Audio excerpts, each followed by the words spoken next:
நல்லா பேசுறாரு. அவர் பேச்செல்லாம் நான் நல்லா கேட்பேன் நான். நல்லா பேசுறாரு. ஆமாம், எனக்கு பிடிக்கும். ஆ. எனக்கு பிடிக்கும் அவர்.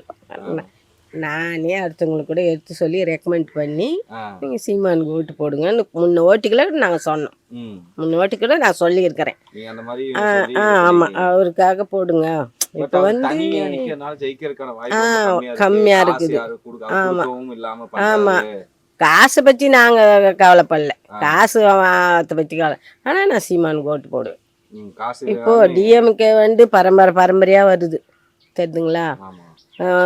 பல கோடி அவங்க கையில் கிடக்குது, அழிக்க முடியாத சொத்து இருக்குது. ஆமா. இப்போ உதயநிதி பையன் இன்பநிதி வந்துட்டாரு. எந்த நீதியான வரட்டும், ம். நம்மளுக்கு என்ன அதை பற்றி. ஆ. அது மாதிரி இப்போ விஜய் கூட அவர் சொந்த உழைப்பில் வச்ச பணத்தை கூட அவர் செலவு பண்ணுறாரு. ம். யார் எந்த செலவு பண்ணாலும் எம்ஜிஆர்ன்றாங்க, எம்ஜிஆர் மாதிரி அவனும் வரவே முடியாது. ம்.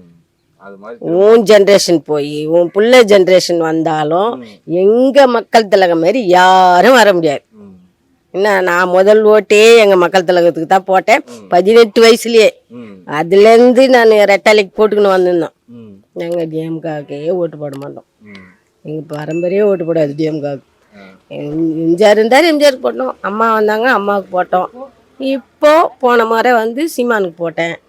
இந்த முறை யாருக்கு போடணும், அந்த சுச்சுவேஷனில் என்ன மனநிலையோ சொல்ல முடியாது. ஆனால் என் மனசில் சீமானுக்கு போடுவோம்.